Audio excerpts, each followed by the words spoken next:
الحمد لله رب العالمين، والصلاة والسلام على سيدنا محمد الأمين وعلى آله وصحبه ومن تبعهم بإحسان إلى يوم الدين.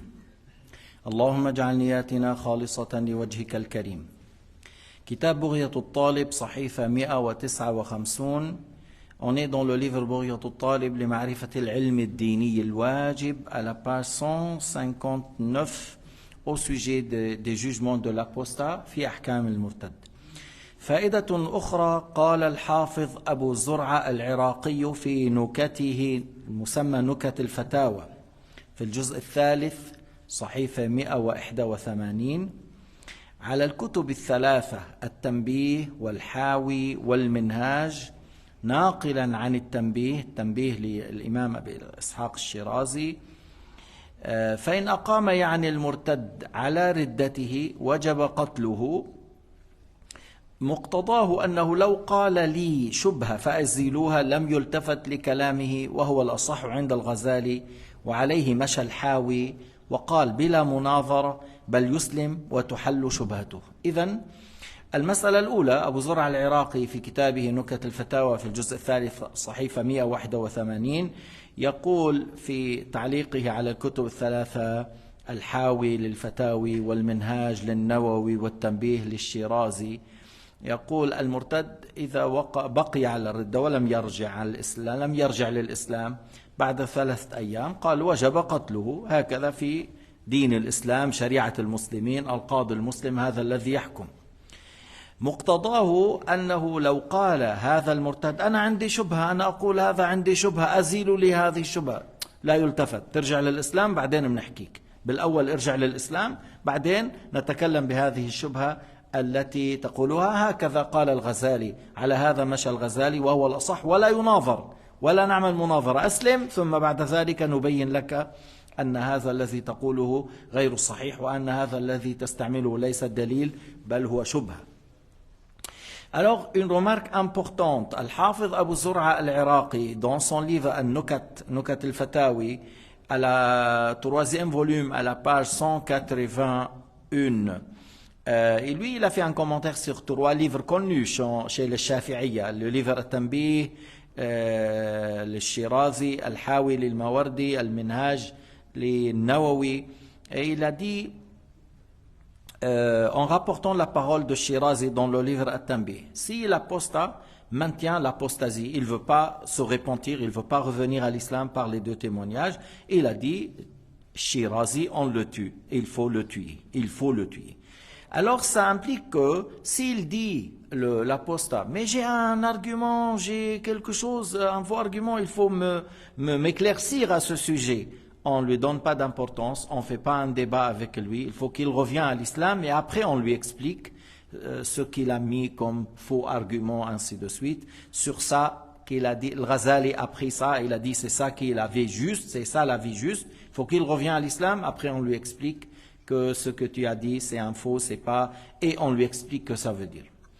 وحكى الروياني عن النص مناظرته كذا في الرافعي. هلا الروياني parmi les savants shafi'iyya, il a rapporté que l'imam Shafi'i a dit, on fait un débat avec lui, il faut qu'on lui montre que c'est faux et on discute avec lui pour lui éclaircir que c'est faux, c'est pas juste.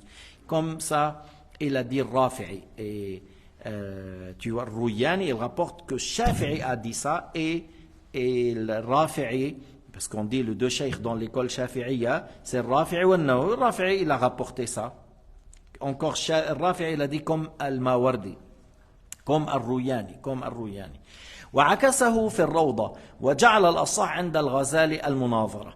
Alors, الروضة, c'est l'imam al-Nawawi. L'imam al-Nawawi, il a un grand livre chez les shafi'iyya, très important et très joli, très clair. Rawdat al-Talibin, l'imam al-Nawawi, vraiment l'école de l'imam Shafi'i, mais Nawawi est connu par sa bonne manière d'écrire les livres et il est très clair lorsqu'il formule les phrases, tout ça. Et il a dit, Ghazali a considéré qu'on débattre avec lui. Nous, on vient de dire que le Ghazali a dit non, qu'on ne fait pas un débat. Alors, le Nawawi, il a rapporté que le Ghazali, il a dit, on fait le débat avec lui. والمحكي عن النص عدمها, يعني encore ce qui a été rapporté de la texte de l'imam Shafi'i, que non, on ne fait pas le débat avec lui. Tu vois, on vient de dire, Rouyani, il a rapporté que Shafi'i a dit on débattre. Et le Nawawi, il a dit non, ce qui était rapporté de Shafi'i, qu'on ne fait pas un débat avec lui. واختار السبكي المناظرة ما لم يظهر منه التسويف والمواطلة. السبكي مجتهد، السبكي وصل إلى الاجتهاد، بالأصل شافعي لكن وصل إلى رتبة الاجتهاد. الشافعي السبكي اللي هو وصل إلى رتبة الاجتهاد قال يناظر ما لم يعلم أنه يماطل ويسوف، فإذا لا ينظر. أما إذا كان نظرنا أنه هذا الإنسان بس مضروب ما فهمان الأمور على غير وجهها، فقال السبكي اختار أنه يناظر. Alors l'imam Subki qui est arrivé au niveau de l'ijtihad, parce qu'à la base le Subki c'est un imam shafi'ite. Et lorsqu'on parle de Subki, le mujtahid, il s'appelle Taqiyuddin al-Subki. Et lui-même, Taqiyuddin al-Subki, il a fait 4 livres contre Ibn Taymiyyah. 4 livres contre Ibn Taymiyyah et les contemporains. Parce que des fois il y a des gens, est-ce que Ibn Taymiyyah a vraiment dit ça? Oui, il a dit ça. Et les témoins à son époque, les grands imams ont confirmé qu'il a dit ça et ça et ça et ça et ça. Alors Subki, qui est un imam shafi'i, il est arrivé au niveau de l'ijtihad, et il a dit que lui-même, il a dit, on fait le débat avec lui. S'il dit, j'ai un faux argument à ce sujet, j'ai quelque chose, il faut m'éclaircir, on fait un débat, on discute avec lui, sauf lorsqu'on voit qu'il est en train de traîner, de parler, pour faire passer le temps, pour s'échapper. Alors là, il a dit non, on ne fait pas le débat avec lui dans ce cas. أي إن لم يكن يريد بذلك الاحتيال حتى لا يعجل بقتله, c'est-à-dire s'il n'a pas voulu par ça le ruser, voilà, mais si vraiment on voit qu'il est dans un problème, il faut le réveiller, il faut le conseiller, il faut lui montrer la vérité, on débat. Parce que des fois, actuellement par exemple, on a beaucoup de Ahl al-Tassim, ils ont un problème, parce que ça fait 20 ans, 30 ans, ils n'écoutent que les cours de Al-Wahhabin, à un certain moment, ils pensent que c'est ça la vérité, autre que ça, c'est pas juste. Alors, ces gens-là, il faut les réveiller, parce que, tu vois, pour qu'ils sachent qu'il est dans l'erreur, qu'il est dans une fausse croyance. أما إن كان يظن أنه يريد التسويف أي تأخير أي لا يريد الإسلام بقوله ناظروني حتى تذهب عني شبهة فأسلم فلا يناظر بل يجبر على النطق بالشهادتين ثم تحل شبهته. Elle a dit, si on voit qu'il est en train de traîner, il est en train de faire pousser les choses, tu vois, comme c'était Ibn Taymiyyah. Ibn Taymiyyah était comme ça. Des fois, il fait traîner les choses. Des fois, il écrit comme quoi je me réponds, je reviens plus à ça. La parole de Dieu, c'est pas des lettres, c'est pas des voix, tu vois. Après, il revient à la même chose. C'est pour cela qu'ils ont dit, alors celui-là, il faut qu'il soit dans la prison, il ne sort jamais. Parce qu'ils ont vu qu'il prétend qu'il s'est repenti, puis après il revient. Alors, en réalité, ce qu'il dit, c'était comme ruse, comme mensonge. Alors il était dans la prison jusqu'à la mort. Il est mort dans la prison. Et ceux qui ont mis dans la prison, ce n'est pas des faux imams, c'est des vrais juges, c'est des vrais savants. المالكي قال للأمير شدد عليه فقد وجب قتله. Il lui a dit, le juge malikite, il a dit à l'amir, il faut que tu prends les choses sérieusement, sinon celui-là on doit le tuer. Il faut que tu le prisonnes et tu sois dur avec lui, pas, il a dit, sinon c'est quelqu'un qui a fait le kufr, on doit le condamner, il est condamné à mort. وشفتوا لما قال تلميذه لا يجوز السفر لزيارة قبور الأنبياء حكموا عليه بالكفر وقطع الرأس فتعجل إلى القاضي الحنبلي وقال أنا أتوب أشهد أن لا إله إلا الله وأشهد أن محمد رسول الله حتى لا يقطع رأسه. Tu vois, lorsque Ibn al-Qayyim il est venu en Palestine vers la ville qui s'appelle Khalil et il a dit là-bas, voilà, je viens ici, je ne visite pas la tombe de Khalil. Et il a dit que c'est interdit de voyager pour visiter les tombes des prophètes, que ce soit Muhammad alayhi salatu wassalam ou autre. Alors, lorsqu'on a rapporté la fatwa, on a dit c'est de la mécréance. Celui qui dit ça, il faut le tuer. Alors, on a dit celui-là, alors il est mécréant, il faut le tuer. On a donné la fatwa qu'il faut lui couper la tête par le nom. Ibn al-Qayyim, celui-là, Ibn Zafir, il faut lui couper la tête. La fatwa est sortie. Alors, il est venu vite vers le juge Hanbalite pour lui dire Ashhadu an la ilaha illallah wa ashhadu anna Muhammadan Rasulullah, écrit devant toi que je me suis repenti. Et tout ça comme ruse. Il n'a pas cru réellement. Mais pour ruser, qu'il dit voilà, tu as écrit, j'ai témoigné devant toi.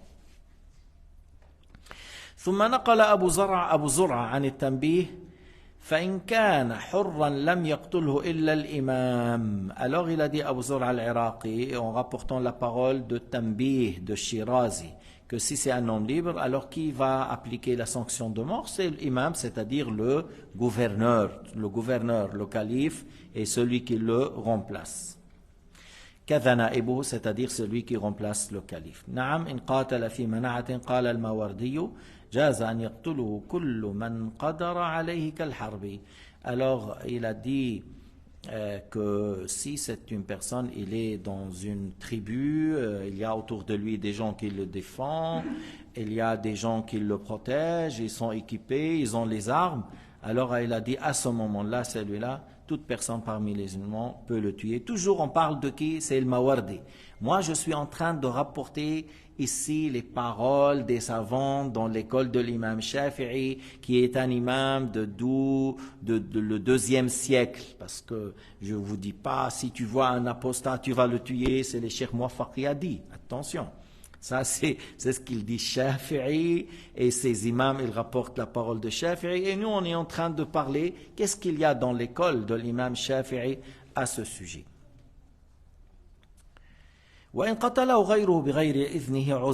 Supposons quelqu'un a tué cet apostat tout seul, sans se référer au calife, au gouverneur, alors le juge, le gouverneur vont le convoquer, ils vont le punir. Cette personne, comment tu as fait? Qui t'a dit de le faire? C'est pas à toi de faire, c'est le calife qui le fait ou celui qui le remplace. ومحله ما إذا لم يكافئه فإن قتله مثله أي في الردة فالمذهب وجوب القصاص. Ils ont dit mais si cet apostat a été tué par un apostat, cet apostat on le tue.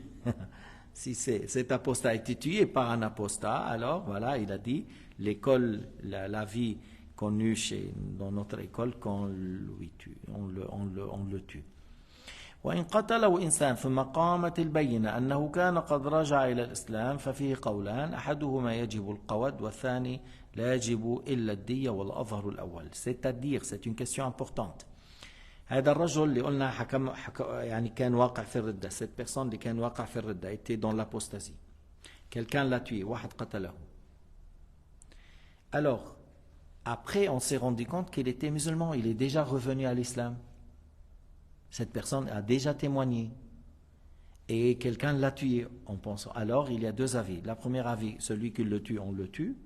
Un deuxième avis, quand il lui donne la dia, son chamel. Et l'avis le plus fort, plus apparent, c'est le premier, qu'on le tue.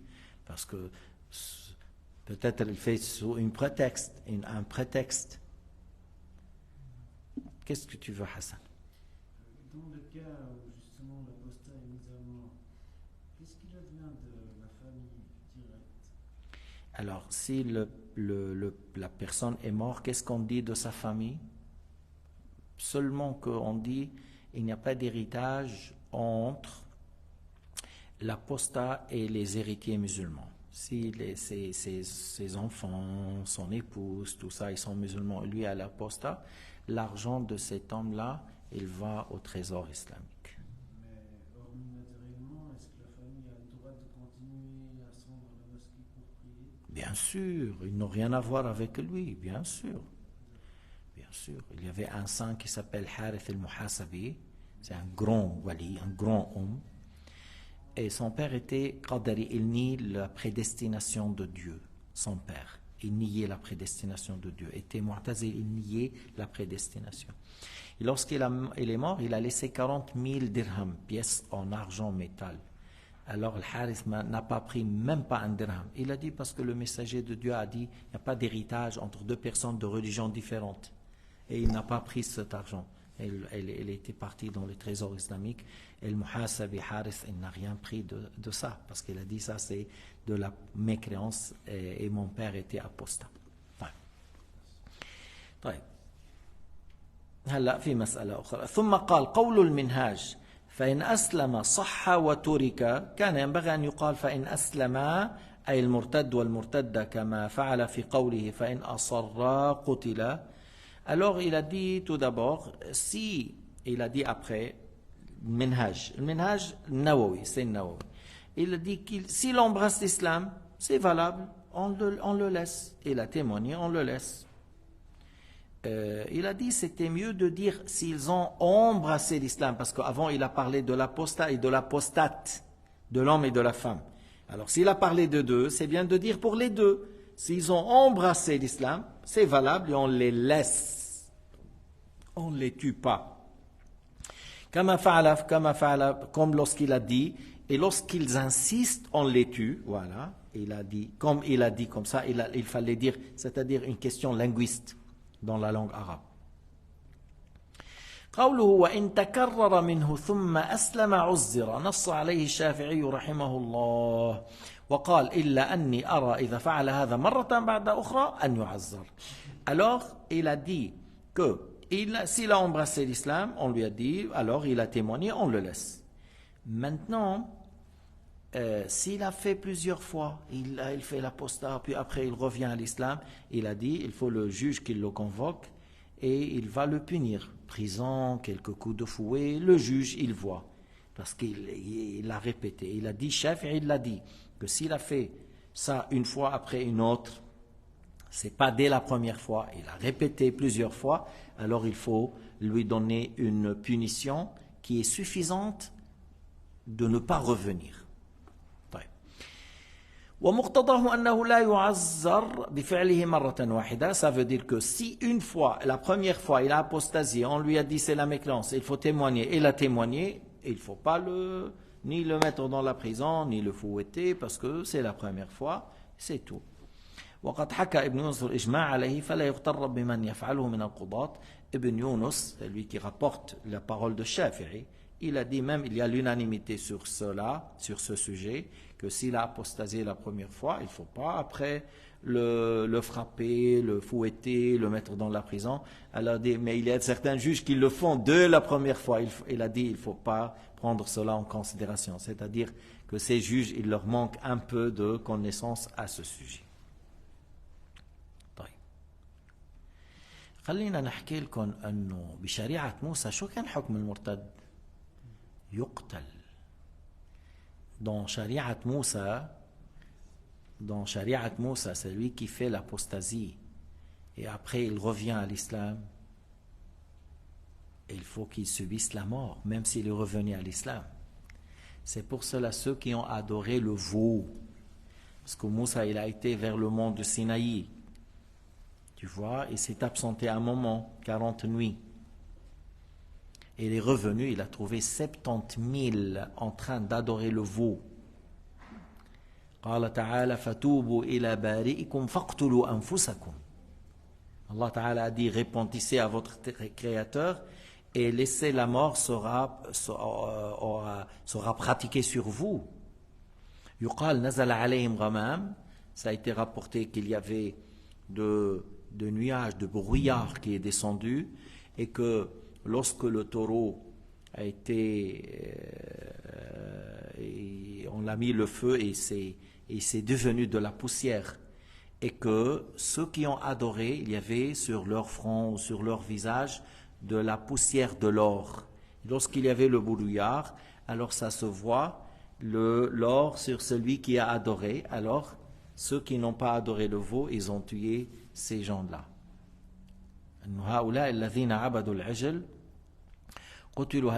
Certains disent qu'à un certain moment, certains ont été tués et par la suite, Allah subhanahu wa ta'ala a ordonné d'arrêter et de pardonner aux autres, mais c'était dans leur sharia que celui qui aposta, voilà, il faut qu'il se répand et après il subit la mort. Et dans leur charia encore, celui qui fait une telle péché ou tel péché sera écrit sur sa porte, il a fait telle chose, et l'expiation, c'est il faut faire telle et telle chose. Il faut donner telle somme d'argent ou faire telle chose. Et alhamdulillah, nous on n'a pas ça. On ne sera pas dévoilé, et celui qui a apostasié, il revient à l'islam par les 2 témoignages. Il ne faut pas le tuer, seulement il revient à l'islam. Et de là, je vais signaler une chose. بعض الجهلة من حزب الإخوان وحتى من غيرهم يعني certains ignorants de حزب الإخوان et d'autres ils disent des fois mais vous les élèves de Cheikh Abdullah al-Habashi ou dans Jamiat al-Mashari' souvent vous dites c'est la mécréance, c'est la mécréance, c'est la mécréance يعني vous rendez les gens mécréants. إنه بعض الناس فالأول جواب هل ما نقول نحن هذا هذا كفر؟ هل هذا الذي نقوله وافق العلماء الأكابر أو الإجماع أم لا؟ Déjà, premièrement, on dit par exemple celui qui insulte Dieu ou un prophète ou un ange, c'est la mécréance. Celui qui se rebelle contre Dieu, c'est la mécréance. Celui qui nie Al-Qadar, celui qui attribue à Dieu le corps, a mécru. Ce qu'on dit que c'est de la mécréance, ça a été dit par les grands imams et où il y a l'unanimité ou c'est pas vrai. Si c'est vrai, alors on est en correspondance, on est en conformité avec l'unanimité et les grands imams de cette communauté, alors il ne faut rien nous reprocher parce qu'on a dit à un sujet très délicat ce qu'ils ont dit les grands imams comme Shafi'i, Abu Hanifa et Malik et Ahmed et d'autres où il y a l'unanimité. هذا أول أمر. 2 نحن لا نقول في هذه المسألة هذا كفر والذي قالها كافر لا نقول بعد ذلك اقتلوه نقول قولوا له ليتشهد قبل أن يموت حتى إذا مات يموت على الإسلام لا نقول هذا كفر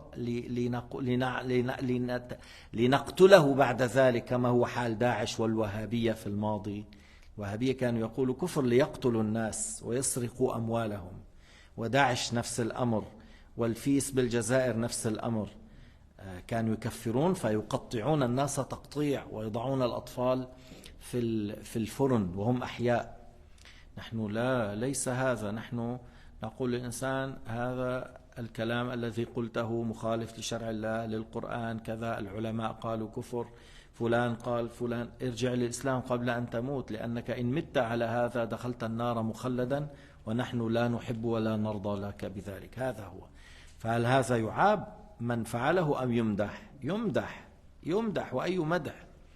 Alors j'ai dit premièrement lorsqu'on dit que telle parole ou telle croyance ou tel acte est de la mécréance, c'est quelque chose qui a été dit soit par les grands imams où il y a déjà l'unanimité. 2, on ne dit pas c'est telle chose est de la mécréance pour rendre licite le sang de celui-là ou pour tuer. On n'a jamais fait ça et on n'a jamais dit ça. Mais on le dit c'est de la mécréance pour que cette personne revienne à l'islam par les 2 témoignages. Parce qu'on ne veut pas qu'il meure dans cet état. Parce que si la personne il est mort mécréant, il va à l'enfer éternellement. إن الرجل لا يعمل الزمان بعمل أهل الجنة حتى ما يكون بينه وبينه إلا ذراع فيسبق عليه الكتاب فيعمل بعمل أهل النار فيموت عليه فيدخلها وهذا نحن لا نحبه لأنفسنا وبالتالي لا نحبه للناس.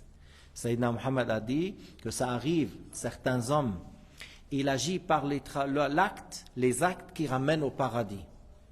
Tout le long de la vie, il fait les actes qui ramènent au paradis. Jusqu'il n'y aura entre lui et le paradis qu'une coudée. Alors il fait ce qui est prédestiné. Et il fait l'acte des gens de l'enfer, c'est-à-dire la parole de mécréance. Alors il meurt sur cet état et il ira à l'enfer. Tu vois, alors nous, on n'aime pas ça pour nous. Et on n'aime pas encore pour les gens. لا يؤمن أحدكم حتى يحب لأخيه ما يحب لنفسه. Si nous souhaitons pour nous-mêmes qu'on meure dans un bon état en ayant l'islam, alors on aime pour les autres qu'ils meurent dans un bon état en ayant l'islam. ولا نقول نحن حتى كم وكم من أناس يقولون المنتحر كافر يخلد في النار. نحن قلنا إن لم يستحل لا ليس بكافر. إن قتل نفسه مستحلا كافر، لكن مجرد القتل من أخطر الذنوب بعد الكفر. Par exemple, j'ai dit chez beaucoup de gens, ils disent celui qui se suicide, il est mécréant, il est dans l'enfer.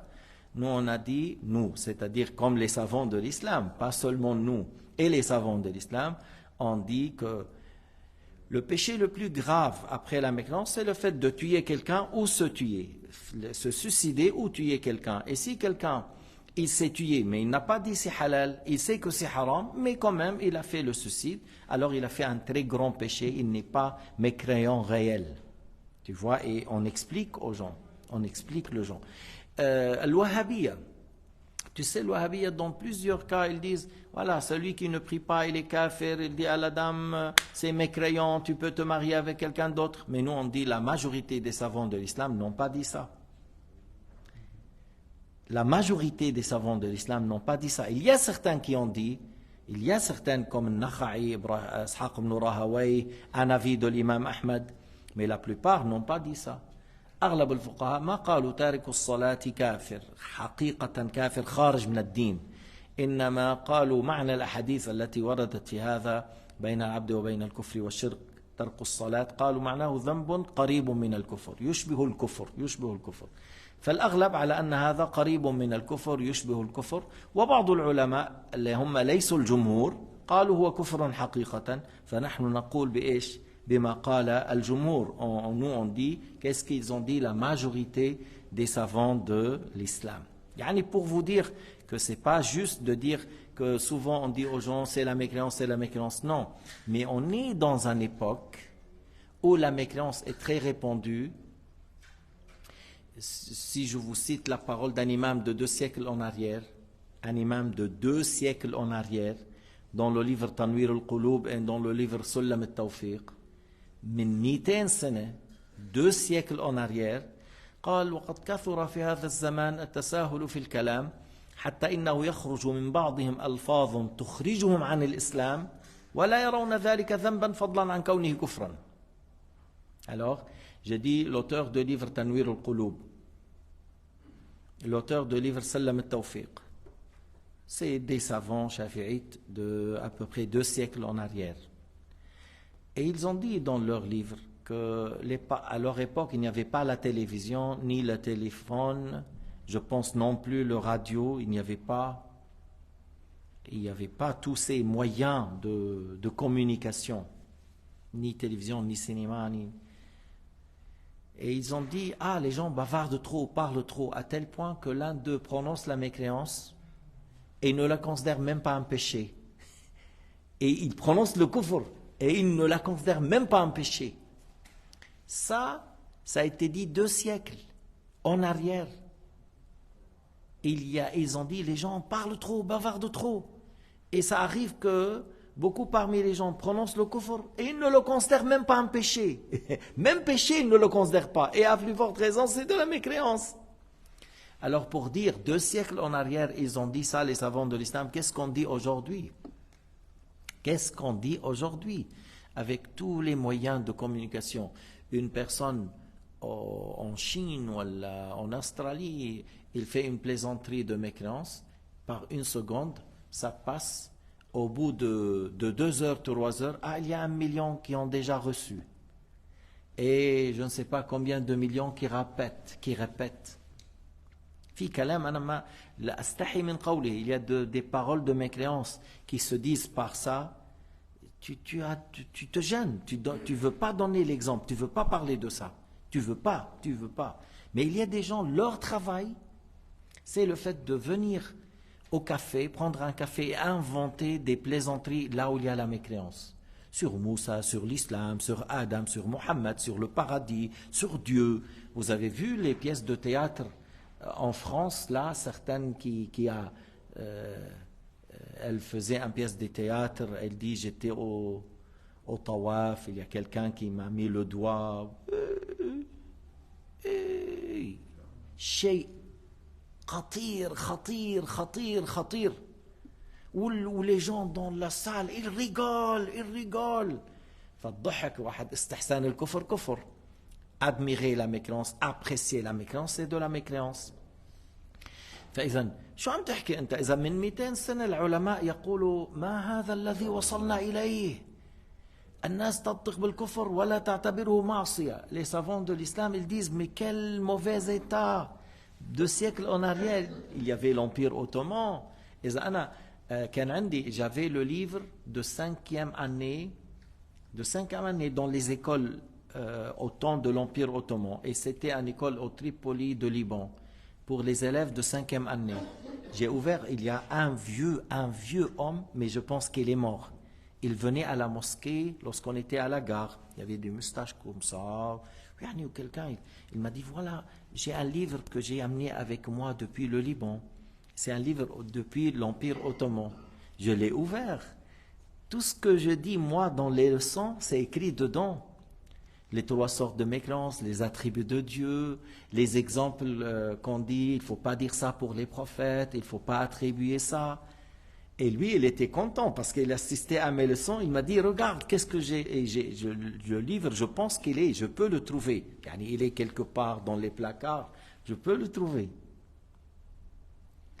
Parce que l'Empire ottoman, ils prenaient les choses sérieusement pour que les enfants auront la bonne croyance.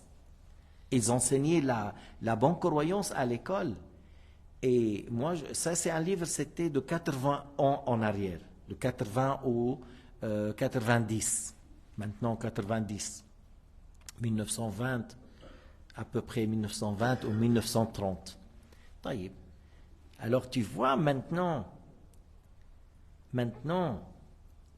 dans quel état la communauté musulmane, c'est-à-dire les gens, ils n'ont pas de contrôle et ils n'ont pas de science à l'école, même à la maison et à la télé et au téléphone. Il y a beaucoup de choses qui contredisent l'islam, qui passent d'une personne à l'autre d'une manière très rapide, par un clin d'œil, elle va dans le monde entier.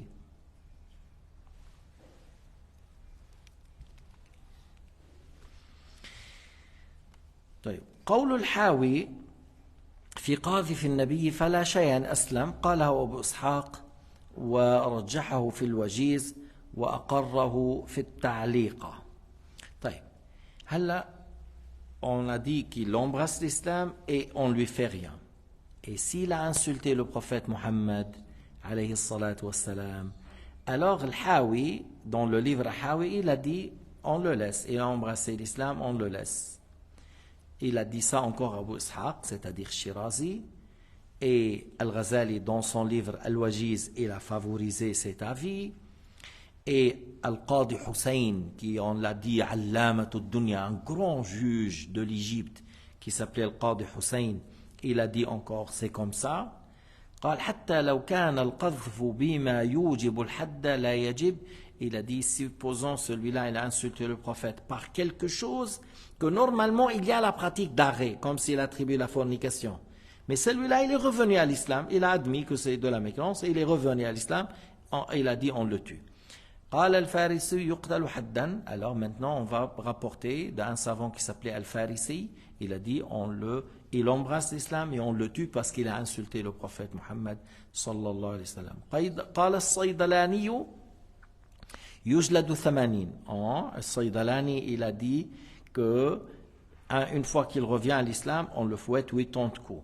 ولو عرض بالقذف فهو كالصريح قاله الإمام وغيره. Et s'il a fait le sous-entendu, une parole sous-entendue d'attribuer de fornication, il a dit comme صريح 80 coups de fouet. هذا c'est les Shafi'iyya qui ont parlé. وعند المالكية الذي عرض بقذف النبي حكمه حكم الصريح يقتل حتما ولو بعد إسلامه بلا تفصيل. Alors il a dit, le Malikiya, que celui qui a attribué la fornication, qui a insulté le prophète alayhi salatu wassalam, ou qui a attribué à Nabi alayhi salatu wassalam un acte abominable, là, il a dit, comme s'il a dit explicitement, même s'il revient à l'islam, on le tue. Et c'est ce qu'ils disent les Hanafiya, et c'est ce qu'ils disent même Ibn Taymiyyah, celui qui insulte le prophète, après qu'il embrasse l'islam, on le tue. Même s'il a embrassé l'islam, parce que là, il a insulté le prophète. Alors il a dit un arrêt. à part le fait qu'il a embrassé l'islam, il y a un arrêt. Shafi'iyya, ils disent non, il n'y a pas la sanction de mort, mais d'autres savants ont dit il faut le tuer. قال رحمه الله تكملة dans les lois concernant l'apostat. ويبطل بها صومه وتيممه ونكاحه قبل الدخول وكذا بعده إن لم يعد إلى الإسلام في العدة ولا يصح عقد نكاح على مسلمة وغيرها. Voilà certaines lois concernant l'apostat. Tout d'abord, son jeûne n'est pas accepté. Et là, pendant le jour a mécru et il a fait l'apostasie, le jeûne est arrêté, est annulé. Il faut qu'il continue sans manger. Il faut pas manger, il ne faut pas boire, mais ce jour, il faut le rattraper. Parce que durant le jour, il y avait la mécréance, il a apostasié. Le jeûne est annulé, mais il n'a pas le droit de manger et de boire. Il faut qu'il s'abstient de manger et ce jour, il faut le rattraper. إذا بالنسبة للصوم إذا ارتد أثناء الصوم فسد صومه يجب عليه الإمساك عن الطعام والشراب وعن المفطرات يجب عليه الإمساك ويقضي من بعد.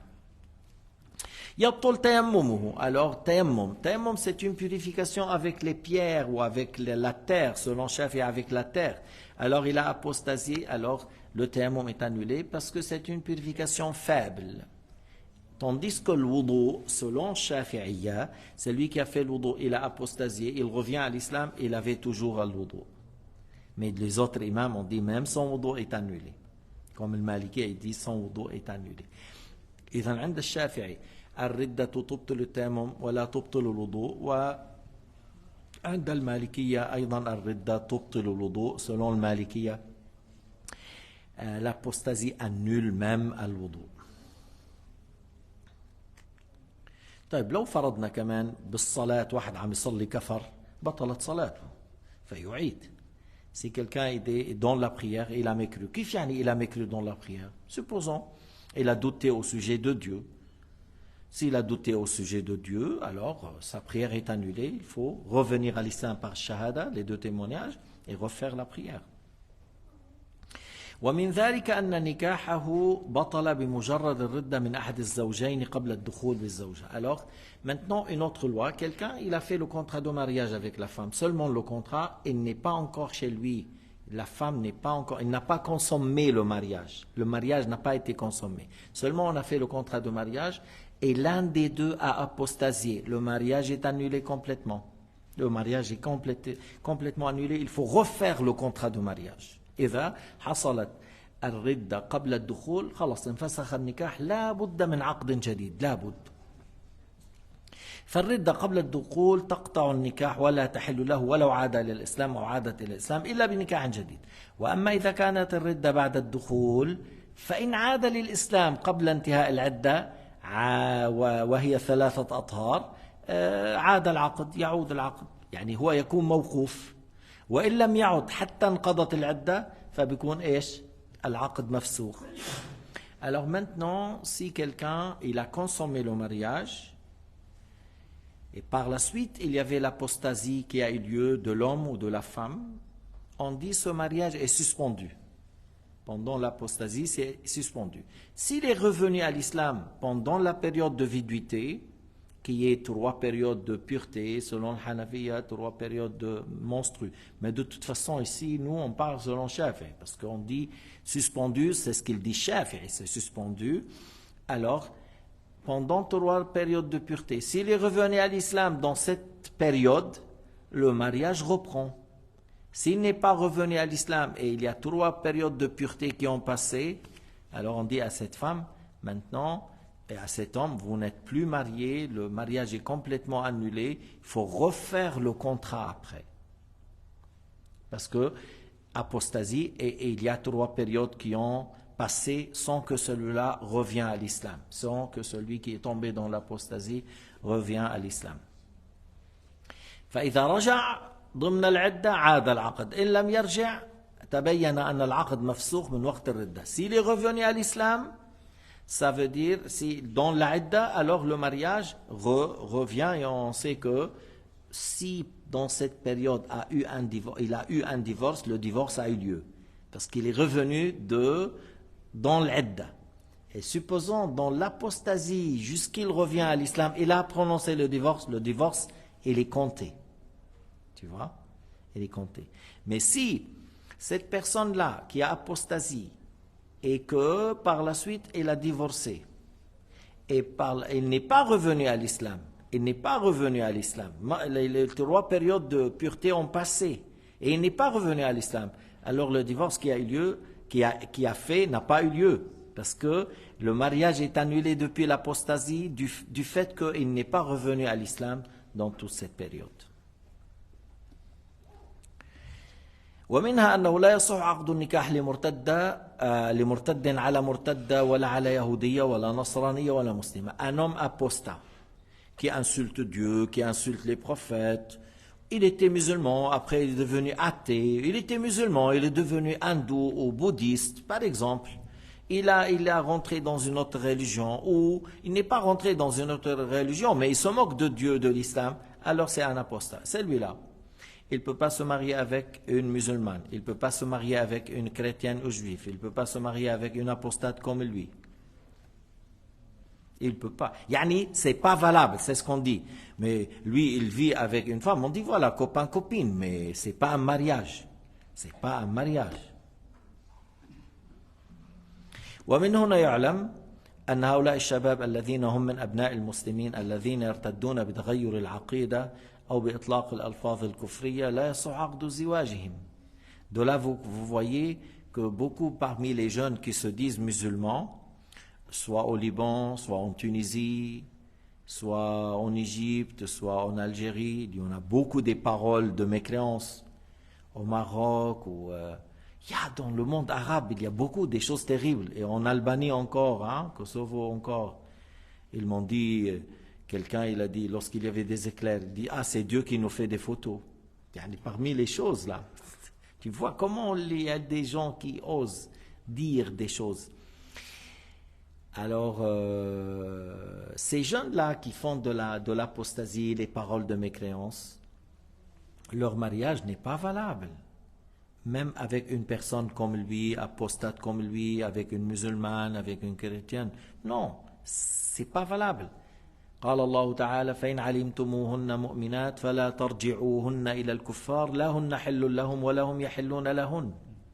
Allah Ta'ala a dit dans le Coran Karim que lorsque les croyantes font l'immigration, ils quittent la Mecque, tout ça pour rejoindre les gens à Médine, il faut tester leur foi. Alors, si vous trouvez qu'elles sont des musulmanes, lorsqu'elles disent qu'on est venu pour l'islam par amour de Dieu et pour obéir à Dieu, c'est pas parce qu'on déteste notre mari ou quelque chose. On trouve qu'elles sont vraiment des musulmanes. Il ne faut pas les retourner au kuffar parce qu'elles ne sont pas licites pour eux. Et eux, ils ne sont pas licites pour elles. Et eux ne sont pas licites pour elles. Tu vois dans le Coran. Et là, les savants de l'islam, ils ont dit, cette ayah est un argument que lorsqu'il y a l'apostasie, le mariage est annulé. Oui. Oui. Si c'est 2 athées si c'est 2 personnes qui sont... Alors maintenant, on n'a pas parlé, ça c'est pas des apostats. Un homme athée qui vit avec une femme athée par un contrat de mariage chez eux. Un Chinois avec une Chinoise, ils font leur mariage chez eux. Un bouddhiste avec une bouddhiste, un hindou avec une hindouse. Voilà. Avec ainsi de suite, ainsi de suite. Leur mariage entre eux, c'est un mariage. Leur mariage entre eux, c'est un mariage. Comme tu dis, la fornication. Et ce qui est considéré mariage, c'est mariage. C'est-à-dire les non-musulmans entre eux, ce qu'ils célèbrent comme ils disent, voilà, chez nous, c'est ça le mariage. Alors on dit, voilà, elles sont mariées. Parce qu'il est considéré chez eux comme mariage. قال رحمه الله وتحرم ذبيحته ولا يرث ولا يورث ولا يصلى عليه ولا يغسل ولا يكفن ولا يدفن في مقابر المسلمين وماله فيء. هلا هيدي ماله فيء حنترك شرحها لبعدين, حنشرح هذه الكلمة السطرين. Alors, il a dit ici que parmi les lois, que s'il égorge celui qui a apostat, il a égorgé un mouton, un coq, un chameau, un petit oiseau, on ne peut pas manger. On ne peut pas manger parce qu'il est apostat. Et s'il a égorgé quelque chose, on ne peut pas manger de ce qu'il a égorgé. C'est pas halal de manger de la viande d'un animal égorgé par un non-musulman, un apostat. Parce que les gens de livre, s'ils égorgent, on peut manger. La yarith wa la yurath. Alors il a dit, lui il n'hérite pas. L'apostat, son père musulman, l'apostat n'hérite pas. C'est-à-dire si quelqu'un il est mort, il a laissé 3 fils. Un apostat et 2 musulmans. L'apostat n'hérite rien. L'héritage il est pour les 2. Et celui-là qui est apostat n'hérite rien. Maintenant, si le père est un apostat, lui, c'est lui qui est mort, il est apostat. Alors, les 3 fils n'héritent rien. Son argent va dans les trésors islamiques. La yarith wa la yurath. Il n'hérite pas, on n'hérite pas de lui. Comme il a dit, Sayyidina Muhammad sallallahu alayhi wa sallam, la yatawarathu ahlu millatayn. وَمِنْهَا أَنَّهُ لَا يُصَلَّى عَلَيْهِ. Tu vois, on ne fait pas la prière pour lui parce qu'il est mort mécréant. Comment tu vas faire? Tu ne pries pas pour lui. لَا يُصَلَّى عَلَيْهِ. On a, je cite qu'il y avait un hypocrite qui s'appelait Abdullah ibn Ubay ibn Salul. C'est un grand hypocrite, le chef des hypocrites. Mais celui-là, tu vois, une fois, on rapporte de lui qu'il a dit telle parole de mécréance. Après, il vient à la mosquée, il fait shahada, il montre qu'il fait la prière. Alors le prophète, alayhi salatu wassalam, a fait la prière de l'janaza pour lui en pensant qu'il est revenu à l'islam. Parce que comme lui, cet homme, il montre les 2 témoignages. Il montre les 2 témoignages. Il rentre dans la mosquée, il fait la prière. Et nous, on est pris, même Sayyidina Muhammad, de prendre l'apparence de chacun. Et le prophète ne savait pas qu'il est mort en étant apostat à ce moment-là. C'est après la prière qu'Allah Ta'ala lui a révélé qu'il est mort apostat et qu'il n'était pas sur l'islam.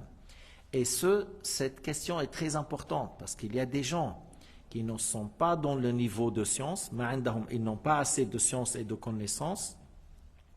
Ils ont dit que le prophète Mohammed a prié pour lui en sachant qu'il est apostat. Alors ça, c'est de la mécréance et c'est pas juste. Et c'est ça le mauvais augure que la personne, lui tout seul, il lit dans les livres et il entend les paroles des gens qui n'ont pas assez de science et de connaissances. Mais il y a un livre à ce sujet dans la bibliothèque. Il est très important. La question est très bien éclairée, cette question. Mais seulement, il faut se rendre compte que lorsque le prophète a prié, il pensait qu'il est mort sur l'islam. Et il ne savait pas qu'il est mort en étant apostat. Et comme lui, il doit prendre l'apparence de ces choses. Et Sayyidina Muhammad ne sait pas tout le ghaib, ne sait pas tout le caché, ne sait pas tout le futur, ne sait pas tout le ghaib. Alors on ne fait pas le lavage, c'est-à-dire c'est pas obligatoire de laver l'apostat, c'est pas une obligation de laver. Si on l'a lavé, c'est pas un péché. Si on a lavé ce mort qui est apostat, mais ce n'est pas obligatoire. On n'est pas obligé de le mettre dans les 3 linceul. Mais si on l'a mis, c'est pas un péché, c'est pas haram. On n'a pas le droit de l'enterrer dans le cimetière de musulmans puisqu'il est apostat. Alors on le met dans une autre place, mais pas. Pourquoi? Parce que le cimetière est réservé pour celui qui a dit waqf lil muslimin. C'est pour cela, c'est pour cette raison. Pour cette raison, c'est que lorsqu'on a mis la terre pour mosquée, waqf mosquée, on fait une mosquée. Lorsqu'on a dit waqf pour les tombes des musulmans, alors les tombes des musulmans, et celui-là il n'est pas musulman. C'est dans ce sens-là. Mais sinon, si quelqu'un on dit voilà, pour ces gens-là, on peut les enterrer ailleurs, quelqu'un il dit voilà, je vous laisse les enterrer dans une autre place, on les enterre dans une autre place. Wallahu subhanahu wa ta'ala a'lam wa ahkam. Hassan. Est-ce que vous avez souvenir du nom de ce livre? Oui, il est là dans la bibliothèque. Salat, le jugement, voilà, de Abdullah ibn Ubay ibn Salul, voilà. Mais c'est en arabe. نهلل لا إله إلا الله. اللهم صل على سيدنا محمد وعلى آله وصحبه وسلم. رب اغفر لي وللمؤمنين والمؤمنات.